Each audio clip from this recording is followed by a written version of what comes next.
ප්‍රසාරණය. මොකද්ද මේ තාප ප්‍රසාරණය කියලා කියන්නේ?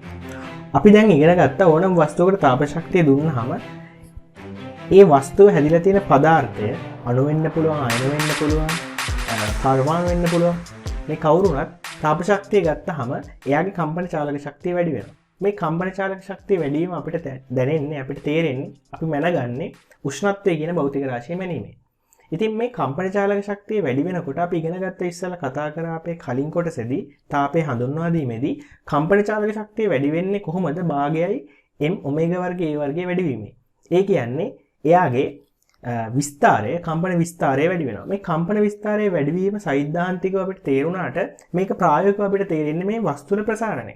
කම්පන විස්තරය වැඩි වෙනවා කියන්නේ මේ අංශු ටිකට ඉන්න වෙන පරිමාව, ඉන්නවයි කියන පරිමාව තිබ්බ පරිමාණයට වඩා උෂ්ණත්වය වැඩි වීමේදී වැඩි වෙන්න ඕන. ඉතින් ඔන්න ඔය સિદ્ધාන්තයෙන් හින්දා වස්තු වලට තාපය දුන්නාම උෂ්ණත්වය ඉහළ යාමත් සමග වෙන සමගාමී සිද්ධියක් තමයි ඒක ප්‍රසාරණය වීම. එහෙම නැත්නම් එයාගේ පරිමාව වැඩි වීම. අපි මේ කොටසේ කතා කරන්න යන්නේ මෙන්න මේ පරිමාව වැඩි වීම ගැන.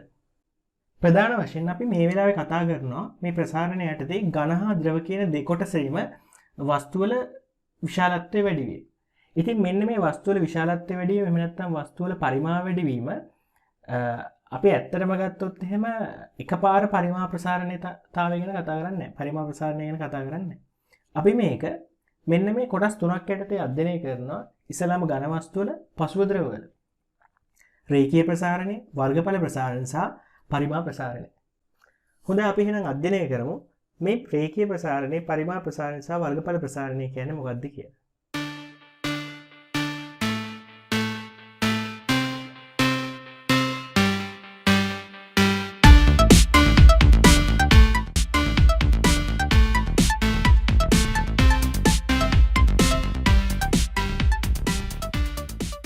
අපි බලමු ආරම්භයේ පැත්තක දිග L නෝට් වෙච්චි ඇලුමිනියම් ලෝහයෙන් හදපු ඝනකයක්. හරි. අපි මෙයාට තාපය සැපෙවුවාම, ඒ කියන්නේ අපි රත් කරාම තාපය සැපෙවුවාම මෙයාගේ ආරම්භක උෂ්ණත්වය θ නෝට් වල ඉඳලා මෙයා θ ට වැඩි වෙනවා. දැන් මේ ආරම්භක උෂ්ණත්වය කියන්නේ මෙයා කලින් තාප සමතුලිත වෙලා හදාගෙන තියෙන උෂ්ණත්වය. උදාහරණයක් විදිහට අපි ගත්තොත් මෙයා අපි දැන් මේ පරීක්ෂණය දැන් මෙතන නම් කරන්නේ මේ වෙලාවේ පරිසරීය උෂ්ණත්වයට මේ θ නෝට් කෙනෙක් කෙනා සමානයි. එතකොට තියෙන දිග තමයි L නෝට් කියලා කියන්නේ. L නෝට් කියන්නේ යන්නේ ස්වභාවික දිග. අපි තාපය දුන්නාම අපි දන්නවා උෂ්ණත්වය වැඩි වෙනවා, ඝන ප්‍රසාරණය වෙනවා. ওই කරුණු දෙක තමයි තාපය දුන්නාම වෙන්නේ. උෂ්ණත්වය වැඩි වීම, ප්‍රසාරණය වීම. හරි. එතකොට මෙයා ප්‍රසාරණය වෙලා උෂ්ණත්වය T ට වැඩි වෙන අතර මෙයාගේ ප්‍රසාරණය සිද්ධ වෙලා තියෙනවා L බවට පැත්තක දිග L බවට පත් වෙලා. ඒතර අපිට මෙතනදී පැහැදිලි කරගන්න පුළුවන් කරුණු තුනක් තියෙනවා. එකක් තමයි දිග වැඩි වෙලා. ඒ වගේම මෙයාගේ හරස්කඩ වර්ගඵලයත් වැඩි වෙලා පැත්තක. ඒ වගේම මෙයාගේ දිග වැඩිවීම හේතුවෙන් එහෙම නැත්නම් හරස්කඩ වර්ගඵලයේ වැඩිවීම හේතුවෙන් අවසානයේ මෙයාගේ පරිමාවත් සඵලව වැඩි වෙනවා. ඒ කියන්නේ ප්‍රසාරණ වර්ග තුනක් වෙලා තියෙනවා මේ වස්තුවේ. රේඛීය ප්‍රසාරණය, වර්ගඵල ප්‍රසාරණය සහ පරිමා ප්‍රසාරණය. ඔන්න ඔය ප්‍රසාරණයන් තුනම ගැන අපි මේ කොටසදී අධ්‍යයනය කරනවා. අපි මුලින්ම මේ තුنين වස්තුවක් තාපය හම්බ වුණාම රේඛීයව දිග වැඩි වීම. නැත්නම් රේඛීයව ප්‍රසාරණය වීම ගැන කතා කරමු. අපි මේ වගේ මේ ඇලුමිනියම් ලෝහ දණ්ඩක් ගමු. ආරම්භයේ θ නෝට් උෂ්ණත්වයේ තියෙන ආරම්භක දිග L නෝට් වෙච්චි. ඊට පස්සේ අපි මෙයාට තාපය සපයලා රත් කරලා θ 1 කියන උෂ්ණත්වයට අරන් යමු. එහෙම අරන් යනකොට අපිට දකින්න තියෙනවා නිරීක්ෂණ දෙකක්. එකක් තමයි මෙයාගේ දිග මෙහෙම රේඛීයව වැඩි වෙනවා. ඊට අමතරව මෙයාගේ හරස්කඩ වර්ගඵලයත් යම්කිසි ප්‍රමාණයකින් ප්‍රසාරණය වෙනවා. මොකද මේ දෙකම වෙන්න ඕන. අපි දන්නවා අර හැම පැත්තටම එයාලයි කම්පන විස්තර වැඩි වෙනතර වස්තුව සමස්තයක් වශයෙන් ප්‍රසාරණය වෙනවා. හැබැයි දැන් අපි මෙන්න මේ කොටසදී කතා කරන්න යන්නේ මේ කෑල්ල නෙමෙයි. මේ වර්ගඵලයේ වැඩි වීම නෙමෙයි. මොකද මෙයාගේ ඩොමිනන්ට් ෆැක්ටර් එක. එහෙම නැත්නම් ප්‍රධානම ලක්ෂණය තමයි මේ වස්තුවේ එයාගේ දිග. එයා දිගටි. දිගයි. ඒ නිසා අපි මෙයා කතා කරන්නේ මෙතනදී රේඛීයව දිග වැඩිවීම, එහෙම නැත්නම් රේඛීය ප්‍රසාරණ. අපි මෙන්න මෙහෙම මේ රේඛීය ප්‍රසාරණතාවය කියන එක ගැන තේරුම් ගන්න බලමු. ඒකට මම මෙන්න මේ වගේ උදාහරණයක් කරන් බලනවා. අපි ඇලුමිනියම් දඩු දෙකක්ම ගන්නවා. හැබැයි එයාලගේ දිගවල් වෙනස්. ආරම්භක දිග මේ දඩු දෙකේ වෙනස් විදිහට ගමු. L node සහ L node dash වෙන. ඔයා මේ දඩු දෙකම එකම උෂ්ණත්ව වෙනසකට ලක් කරනවා. ඒ කියන්නේ delta theta. theta node සහ theta එකේ. උදාහරණයක් විදිහට මෙයා theta node වල හිටියනම් මෙයාත් ආරම්භයේ theta node. ඊට පස්සේ දෙන්නව රත් කරලා මේ දෙන්නව රත් කරලා දෙන්නාගේම දිගවල් වැඩි කරනවා. එතකොට මෙයා L බවට පත් වෙනවා. මෙයා අපි හිතමු L dash බවට පත් වෙනවා කියලා. මේ වැඩි කරන උෂ්ණත්ව සමානයි. හැබැයි මෙන්න මේ කතාවේදී වැඩි වෙච්ච දිග සහ මෙන්න මේ කතාවේදී වැඩි වෙච්ච දිගවල් delta L සහ delta L dash කියලා ගත්තොත් දිග වැඩි දන්නේ මෙන්න මේ වැඩි වෙච්ච දිග ප්‍රමාණය එකම උෂ්ණත්ව අන්තරයට වැඩි. ඒ නිසා අපිට මෙන්න මේ වැඩි වෙන දිග ආරම්භයේදී ගන්න දණ්ඩේ දිගට සමානුපාතිකයි කියලා තේරෙනවා. ඒ කියන්නේ දිග වැඩි දණ්ඩක් පාවිච්චි කරොත් එකම උෂ්ණත්ව අන්තරයට θ නෝට් වලින් θ එකට ගෙන එකම උෂ්ණත්ව අන්තරයට වැඩි වෙන දිග ප්‍රමාණය වැඩි. දිග එක්කෙනාගේ වැඩි වෙන දිග ප්‍රමාණය වැඩි. ඔයාලට පුළුවන් ඔය කෙමිස්ට්‍රි වලින් උනත් හිතලා බලන්න. දැන් උදාහරණයක් විදිහට පොලිමට 5 දිනක් ඉඳලා අධික අරින්න කියනවා. හරි. දැන් ඔන්න පොලිමට 10 දිනක් ඉඳලා ඔක්කොටම අධික අරින්න කියනවා. ඒ කියන්නේ හැමෝගෙම කම්පන විස්තාර එකම ප්‍රමාණයකින් වැඩි වෙන්නේ අංශවල. ඔක කල්පනා කරන්න ඕන මං කියන්නේ.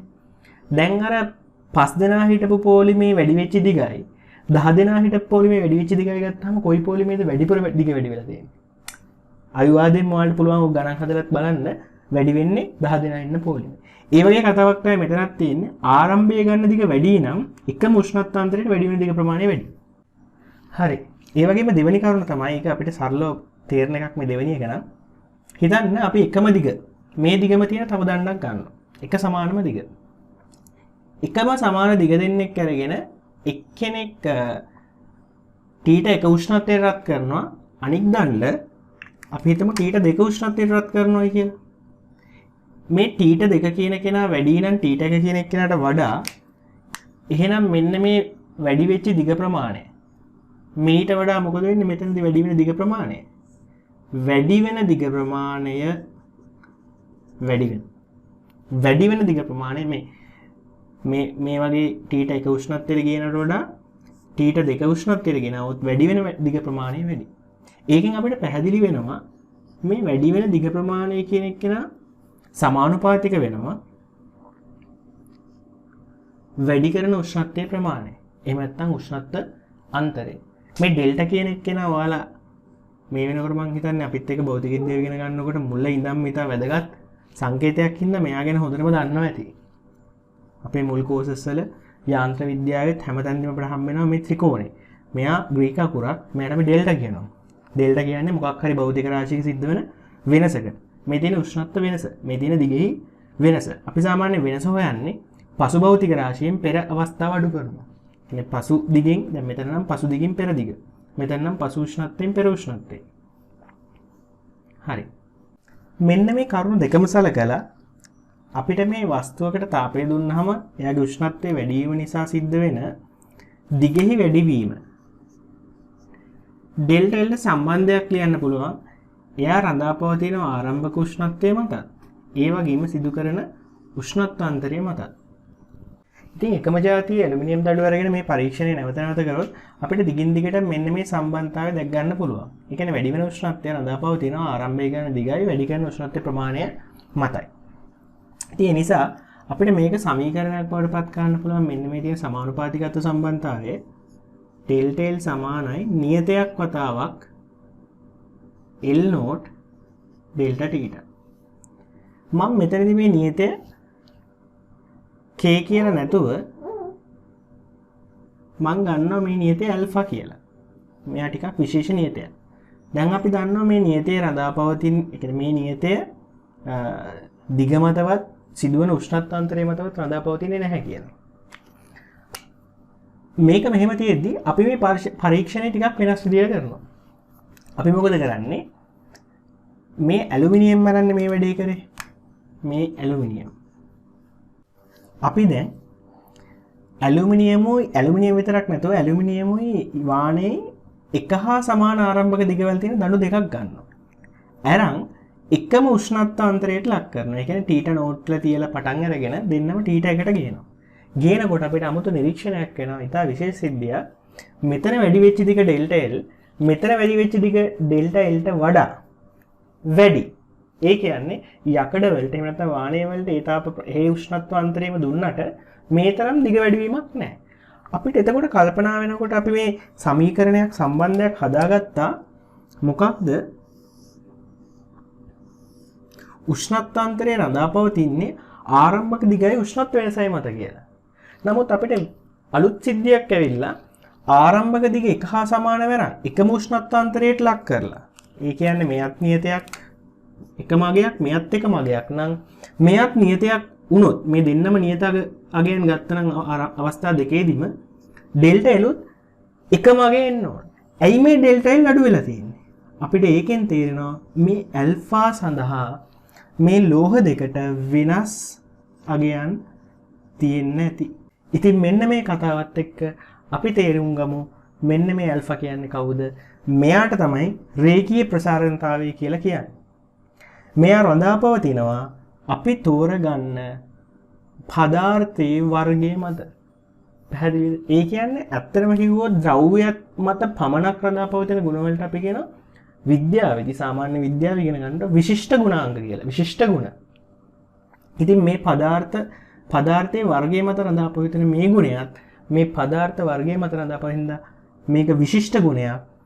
ඒ නිසා මෙන්න මේ රේඛීය ප්‍රසාරණතාවය එහෙම නැත්නම් ඇල්ෆා කියන කෙනා අපිට එක එක ලෝහය, එක එක ද්‍රව්‍ය, එක එක පදාර්ථ වර්ගය සඳහා පෙර සොයලා තියාගන්න පුළුවන්. ඉතින් ඔයාලට Google එකට ගිහිල්ලා ගැහුවොත් අපි මේ විදිහට එක එක මැටීරියල්ස් වලට ඇල්ෆා හොයන්න ඕන නම් උදාහරණයක් විදිහට අපි සර්ච් කරොත් thermal expansion coefficient කියලා. ඒතකොට අපිට එනවා එක එක වර්ග එක එක ද්‍රව්‍ය වල වර්ග සඳහා මේ ඇල්ෆා සඳහා වෙනස් අගයන්. ඔයාලට මේ පේනවා ඇති ඔය තියෙන්නේ එක එක ලෝහ වර්ගයක් එහෙමත් එක එක පදාර්ථ වර්ගය සඳහා ඇල්ෆාගේ අගයන්. ඒතකොට පේනවා ඇති ඇලුමිනියම් වල ඇල්ෆාට තියෙන අගය නෙමෙයි යකඩ වල ඇල්ෆාට තියෙන එහෙම නැත්නම් වාණය වල ඇල්ෆාට. සාමාන්‍යයෙන් ඇලුමිනියම් වල ඇල්ෆාගේ අගය සාමාන්‍යයෙන්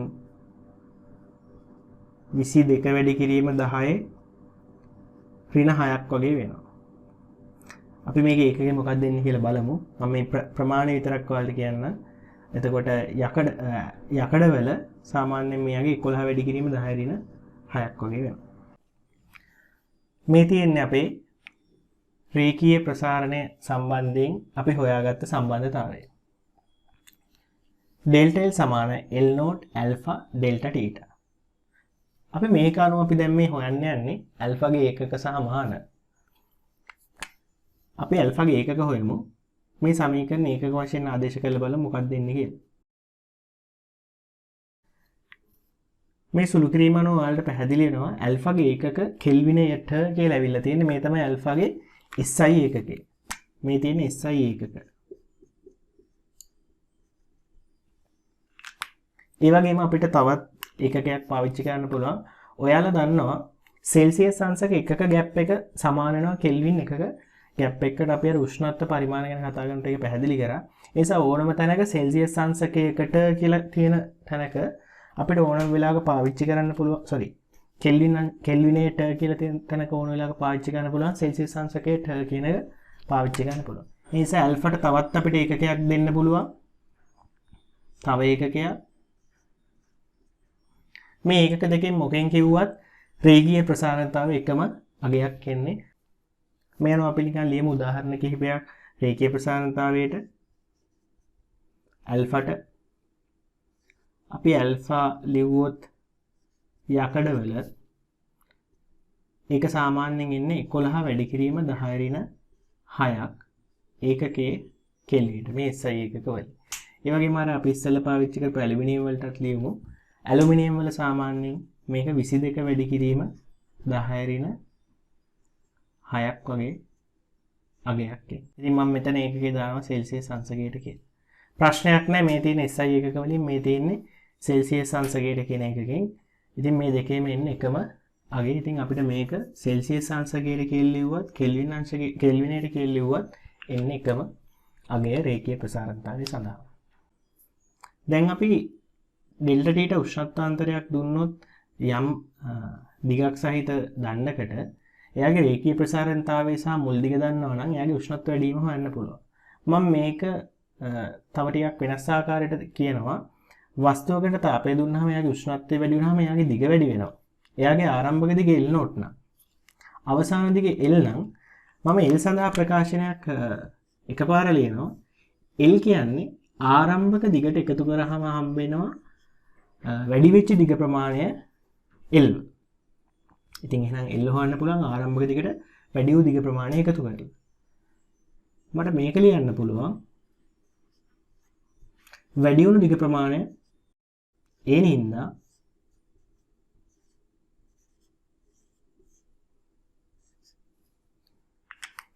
මෙන්න මේ ඊටමත් වැදගත් සම්බන්ධතා දෙක අපිට මේ රේඛීය ප්‍රසාරණය සඳහා මේ විදිහට ඔප්පු කරගන්න පුළුවන්. ඒතර ඔයාලා මේක අනිවාර්යෙන් ඔයාලගේ ෂෝට් නෝට් එකේ නෝට් එකක් විදිහට ගන්න ඕන. දැන් ඔයාලා රේඛීය ප්‍රසාරණතාව තේරුම් ගත්ත හින්දා අපි මේ සිමිලර් කන්සෙප්ට් එකම මේ සමාන සංකල්පයේම තියෙන වර්ගඵල ප්‍රසාරණතාවය සහ පරිමාණ ප්‍රසාරණතාවය ගැන ටක් ගාලා කතා කරමු.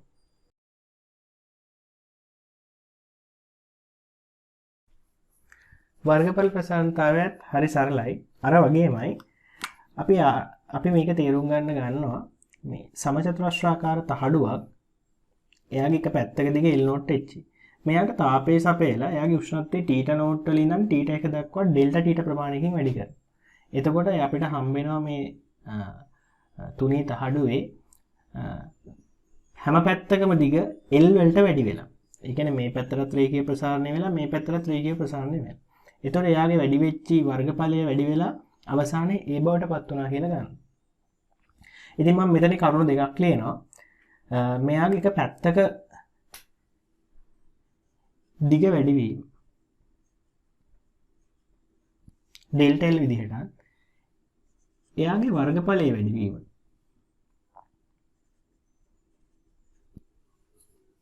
මේ විදිහට ගන්නවා.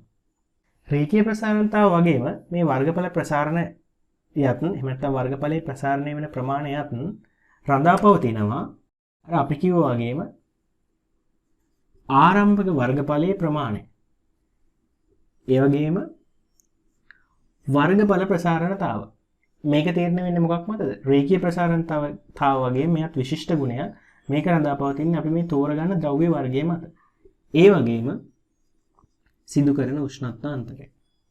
රේඛීය ප්‍රසාරණයේ වගේම අපි මේකෙදිත් බලමු අර අවසාන වර්ගඵල එකපාර ලියන්න පුළුවන් සමීකරණයක්. අවසාන වර්ගඵලය කියන්නේ ආරම්භක වර්ගඵලය දන වර්ගඵලයේ සිදුවෙච්ච වැඩිවීම. වර්ගඵලයේ සිදුවෙච්ච වැඩිවීම A note beta delta theta. එහෙනම් රේඛීය ප්‍රසාරණතාවය වගේම මෙන්න මේ වර්ගඵල ප්‍රසාරණතාවයටත් මෙන්න මේ අපිට ලැබිච්ච මේ සම්බන්ධතා දෙක ඔයාලගේ ෂෝට් නෝට් එකට නෝට් ඩවුන් කරගන්න. ඉතාම වැදගත්. රේඛීය ප්‍රසාරණතාවයයි වර්ගඵල ප්‍රසාරණතාවය ඇල්ෆා සහ බීටා අතර සම්බන්ධය අපි දැන් හොයාගමු. මට පුළුවන් මෙන්න මෙයාලගේ රේඛීය ප්‍රසාරණතාවයේ සම්බන්ධය ඇසුරින් θ නෝට් වලින් θට උෂ්ණත්වය වැඩි වෙනකොට ඩෙල්ටා θ ප්‍රමාණයකින් මෙයාගේ මේ දිගේ සිදුවෙච්ච වැඩිවීම පාවිච්චි කරලා L සඳහා ප්‍රකාශනයක් ලියන්න.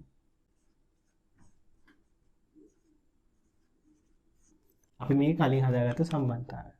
මම මේ වස්තුවේ අවසාන වර්ගඵලය ඒ සඳහා ප්‍රකාශනයක් මට ලියන්න පුළුවන්. ඒ කියන කෙනා L වර්ගයට කෙලින්ම සමාන හින්දා. ඉතින් මට මේ L වර්ගය කියන කෙනා මම මෙන්න මේ රේඛීය ප්‍රසාරණතාවය ඇසුරින් ලබාගත් ප්‍රකාශන ආදේශයෙන් ලියනවා. මම මේක පල්ලෙහාට සුළු කරන් යනවා.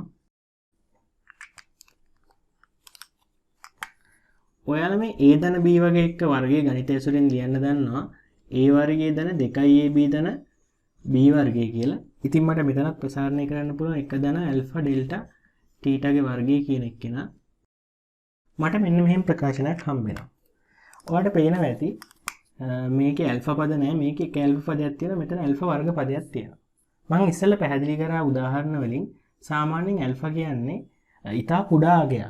ඒ කියන්නේ කෙල්වින් අංශකයට ඇල්ෆා ගත්තොත් අපි දැන් යකඩවල වගේ ගන්නකොට අපිට මෙන්න මේ වගේ යගේ.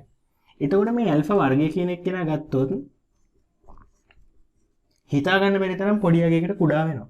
ඒ නිසා ඇත්තටම ඇල්ෆාගෙන් එහා පැත්තට පද ආවොත් මේක ඉතා වැදගත් කොටසක්. ඇල්ෆා වර්ගය කියන එක කෙනා අපිට නොසලකා හරින්න පුළුවන්. ඇල්ෆා වර්ගය මොකෙන් ගුණ වුණත් ඩෙල්ටා තීටා වගේ චූටි යකයකින් මේකත් ගුණ වෙන්නේ. ඇල්ෆා වර්ගය මොකෙන් ගුණ වුණත් මේ පද දෙකට සාපේක්ෂව ඇල්ෆා වර්ගයේ තියෙන පදයෙන් එන බලපෑම ඉතා කුඩයි. ඒ කියන්නේ ඇල්ෆා වර්ගයේ ඉතා නොසලකා හරියක තරම් කුඩයි. ඉතින් ඒ නිසා අපි මෙන්න මේ පදේ අයින් කරලා අපිට මෙයාගේ ප්‍රසාරණය ලියන්න පුළුවන් 1/2 ඇල්ෆා ඩෙල්ටා තීටා L0 වර්ගය කියලා. මේ අවසාන වර්ගඵලය කියන කෙනා වර්ගඵල ප්‍රසාරණය ඇසුරෙන් ලියනවා අපි ඉස්සෙල්ලා හොයාගත්තා. දැන් ඔයාලට පේනවා රේඛීය සම්බන්ධයක් ඇවිල්ලා තියෙනවා. ඉතින් බලන්න මේකෙම ඔයාලට පේනවා ඇති A0 කියන්නේ L වර්ගය කියන්නේ දෙකම දෙන්නෙක් නෙමෙයි එක්කෙනෙක්. ඒ නිසා මේ පැත්තට සමාන හින්දා බෙදිලා යනවා. ඊට පස්සේ ඉතුරු වෙන්නේ මේ ප්‍රකාශන දෙක. මේක මේ පැත්තට අරන් ගියොත් බිඳුව වෙනවා. ඒ නිසා අපිට අවසාන එනවා 2 ඇල්ෆා ඩෙල්ටා තීටා සමානයි බීටා ඩෙල්ටා තීටා. ඉතින් මේක ඩෙල්ටා තීටාගෙන් බෙදලා ගියාම අපිට සම්බන්ධයක් එනවා 2 ඇල්ෆා සමානයි බීටා. ඉතින් මොකක් හරි ද්‍රව්‍යයක රේඛීය ප්‍රසාරණතාවය සහ ඒ ද්‍රව්‍යයේම එයාගේම වර්ගඵල ප්‍රසාරණතාවය එහෙම නැත්නම් ඇල්ෆා සහ බීටා අතර තියෙන සම්බන්ධතාවය මෙන්න මේ වගේ එකක්. මොකක් හරි ද්‍රව්‍යයක රේඛීය ප්‍රසාරණතාවය සහ ඒ කියන්නේ ඇල්ෆා ඒ වගේම එයාගේ වර්ගඵල ප්‍රසාරණතාවය බීටා අතර සම්බන්ධ වෙන්නේ ඇල්ෆා සහ බීටා අතර සම්බන්ධ වෙන්නේ 2 ඇල්ෆා සමානයි බීටා ආකාරයේ මෙවැනි සම්බන්ධතාවයක්. මේකත් ඔයාලගේ ෂෝට් නෝට් එකේ තාමත් වැදගත් කරුණක් විදිහට සටහන් කරගන්න. අපි දැන් රේඛීය ප්‍රසාරණතාවයේ වර්ගඵල ප්‍රසාරණතාවයේ දෙකම කතා කරා. එහෙනම් අපිට කතා කරන්න ඉතුරුලා තියෙන්නේ තාපය අරගෙන උෂ්ණත්වය වැඩි වෙනහම වස්තුවක සිදුවෙන පරිමාණ ප්‍රසාරණතාවය ගැන. අපි බලමු මේ කොටසින් ඒක ඇල්ල. ආරම්භක පරිමාව V0H ඝනකයක් තියෙනවා. අපි මේක ලෝහ ඝනකයක් කියලා ගමු. අපි කලින් ගත්තා වගේම ඇලුමිනියම් ලෝහයෙන් හැදුවා කියලා ගමු. එතකොට මේ ලෝහ ඝනකයේ පැත්තක දිගේ L0 වෙනවා. මෙයා තීටා නෝට් ආරම්භක උෂ්ණත්වය ඉඳන් තීටා උෂ්ණත්වයට තාපය දීලා මෙයාගේ උෂ්ණත්වය වැඩි කරනවා ඩෙල්ටා තීටා ප්‍රමාණයකින්. එතකොට එයාගේ අවසාන පරිමාව V බවටත් එයාගේ හැම පැත්තකම දිග වැඩි වෙලා L බවටත් පත් වෙනවා. මේ වැඩි වෙච්ච පරිමාව මේ ලියලා තියෙන්නේ මේ තියෙන්නේ වැඩි වෙච්ච දිග. ඉතින් මම මෙන්න මේක ඇසුරින් අපි දැන් හදන්න යන්නේ පරිමාණ ප්‍රසාරණතාවය සඳහා සම්බන්ධතාවය. රේඛීය ප්‍රසාරණතාවය වගේම තමයි පරිමාණ ප්‍රසාරණතාවයේදී එයාගේ උෂ්ණත්වය වැඩි වීම නිසා වැඩි වෙන පරිමාව රඳා පවතින්නේ සාධක තුනක් මත ආරම්භක පරිමාව ඒ වගේම මේ වස්තුව හදන්න යොදාගත් ද්‍රව්‍ය මත රඳා පවතිනවා. ඒ කියන්නේ මෙන්න මේක තමයි අපි කියන්නේ පරිමාණ ප්‍රසාරණතාවය කියලා. මේ විදිහටම අපිට වස්තුවේ අවසාන පරිමාව සඳහා අපිට ලියන්න පුළුවන් ප්‍රකාශනයක් ආරම්භක පරිමාව ධන වැඩි වූ පරිමාව. වැඩි වූ පරිමාව මේක ඇසුරින් ලියන්න පුළුවන්. මේ විදිහට එකපාර ප්‍රකාශනයක් ගන්න පුළුවන් අවසාන පරිමාවට ආරම්භක පරිමාව පරිමාණ ප්‍රසාරණතාවත් වැඩි වෙච්ච උෂ්ණත්වයෙන් ඇසුරින්. ඒතර මේ සමීකරණය සහ මෙන්න මේ සම්බන්ධතාවය ඔයාලගේ ෂෝට් නෝට් එකට ගන්න. ඉතින් අපිට දැන් රේඛීය ප්‍රසාරණතාවය, වර්ගඵල ප්‍රසාරණතාවය සහ ඝන වස්තුවක පරිමාණ ප්‍රසාරණතාවය පිළිබඳ හොඳ අවබෝධයක් ඇවිල්ලා තියෙනවා. ඒ වගේම මේ වැසුරින් සීළු දේවල් හොයන්න අවශ්‍ය සම්බන්ධතා ටිකක් මේ නෝට අපි ගාව සාරාංශ වෙලා තියෙනවා. දැන් අපි බලන්න යන්නේ රේඛීය ප්‍රසාරණතාවය ඇල්ෆා සහ පරිමාණ ප්‍රසාරණතාවය ඝන වස්තුවක පරිමාණ ප්‍රසාරණතාවය ගැම අතර සම්බන්ධයක් හදාගන්න. මෙතනදී අපි මෙන්න මේ වගේ වැඩක් කරනවා. අපි ඉස්සෙල්ලාම දැන් මෙයාට උෂ්ණත්වය තාපය දීලා උෂ්ණත්වය වැඩි වෙනකොට මෙයාගේ දිග වැඩි වුණානේ L0 වලින් ඉඳන් L ට. මෙන්න මේ L0 වලින් ඉඳන් දිග වැඩි වෙච්ච එකේ අවසාන දිග අපි කෙලිම ප්‍රකාශනයක් ලියාගමු. ඔයාලට මතකද අපි හදාගත්තා රේඛීය ප්‍රසාරණතාවයේදී අර මතක තියාගන්න කියපු සමීකරණ දෙක එකක් තමයි. හරි. ඊට පස්සේ මට ලියන්න පුළුවන් නේද මේකේ අවසාන පරිමාව මෙන්න මේ විදිහට අවසාන පරිමාව L ඇසුරෙන් ලියන්න පුළුවන් L ගණය කියලා. V ඇසුරෙන් V කියලා ලියන්නත් පුළුවන්. දැන් මට මෙන්න මේ මෙතන L ගණය රීප්ලේස් කරන්න පුළුවන් මෙන්න මෙතන හොයාගත් සම්බන්ධතාවයෙන්. එතකොට මට රේඛීය ප්‍රකාශන ඇතුලෙන් මෙතන සම්බන්ධයක් එනවා. L නෝට් 1 ධන ඇල්ෆා ඩෙල්ටා තීටා කියන සම්පූර්ණ පදේ ගණය. ඒක සමානයි අවසාන පරිමාව. මට මේක ලියන්න පුළුවන් L නෝට් ගණය 1 ධන ඇල්ෆා ඩෙල්ටා තීටා කියන කෙනාගේ ගණය කියලා. ඔයාලට මතක ඇති සාමාන්‍ය පෙළ ඉගෙනගෙන තියෙනවා නම් A ධන B කියන සම්පූර්ණ එකේ ගණය A ගණය ධන 3යි A වර්ග B ධන 3යි AB වර්ගය ධන B ගණය. මෙන්න මේකට අනුව මට මේක ප්‍රසාරණය කරලා ලියන්න පුළුවන් 1 ධන ඇල්ෆා ඩෙල්ටා තීටාගේ ගණය ලියන්න පුළුවන් එකේ ගණය ධන 3යි එකේ වර්ගය ඇල්ෆා ඩෙල්ටා තීටාගේ ඇල්ෆා ඩෙල්ටා තීටා ධන 3යි එක වතාවක් ඇල්ෆා ඩෙල්ටා තීටාගේ වර්ගය ධන ඇල්ෆා ඩෙල්ටා තීටාගේ ගණය. එන්න මේ විදිහේ ප්‍රසාරණයක් වෙනවා. ඒක සුළු කරාම මට මෙන්න මේ වගේ සම්බන්ධතාවයක් එනවා. ඔයාලට හොඳට මතක ඇති අපි ඉස්සෙල්ලත් කතා කරා ඇල්ෆා කියලා කියන්නේ සාමාන්‍යයෙන් 11 වැඩි කිරීම 10 ඍණ 6 ඒ වගේ අගයන් එන එක්කෙනෙක්. ඒතර ඇල්ෆා වර්ගය කියලා කියන එක්කෙනා මතක ඇති අපිට ආව ගොඩාක් පොඩි අගයක්. ඉතින් ඇල්ෆා වර්ගය කියන එක්කෙනා සහ ඇල්ෆා ගණය කියන දෙන්නම මෙතන මෙන්න මේ ඇල්ෆාට සාපේක්ෂව ගොඩක් කුඩයි. ඒ නිසා මේගොල්ලෝ සමග එන පද මේකට ඇති කරන බලපෑම ඉතා නොසලකාහාරයකින් අපි මේ කෑල්ලම අයින් කරලා දානවා. ඒ හින්දා අපිට කෙලින්ම ලියන්න පුළුවන් L නෝට් ගණය ධන මේකේ ප්‍රසාරණය ලියන්න පුළුවන් 3යි ඇල්ෆා ඩෙල්ටා තීටා කියලා. ඊළඟට මම මේ පැත්තේ මේ V කියන කෙනා කෙලින්ම අපි ඉස්සෙල්ලා හොයාගත්ත පරිමාණ ප්‍රසාරණතාවයේ අනුව ලියලා දානවා. අපිට ලියන්න පුළුවන් V නෝට් 1 ධන ගැමා ඩෙල්ටා තීටා කියලා. ඇත්තටම V කියන්නේ L ගණය වගේම V නෝට් කියන්නේ L නෝට් වල ගණය. ඒ නිසා මේ දෙන්න සමාන හින්දා බෙදිලා යනවා. මේක අනිත් පැත්තට යන ගියාම කැපිලා යනවා. ඒ නිසා 3යි ඇල්ෆා සමානයි ගැමා කියලා එනවා. ඉතින් මේ අපිට අවිල්ල තියෙන්නේ පරිමාණ ප්‍රසාරණතාව සහ රේඛීය ප්‍රසාරණතාවය අතර සම්බන්ධය ගැමා සමානයි 3යි ඇල්ෆා.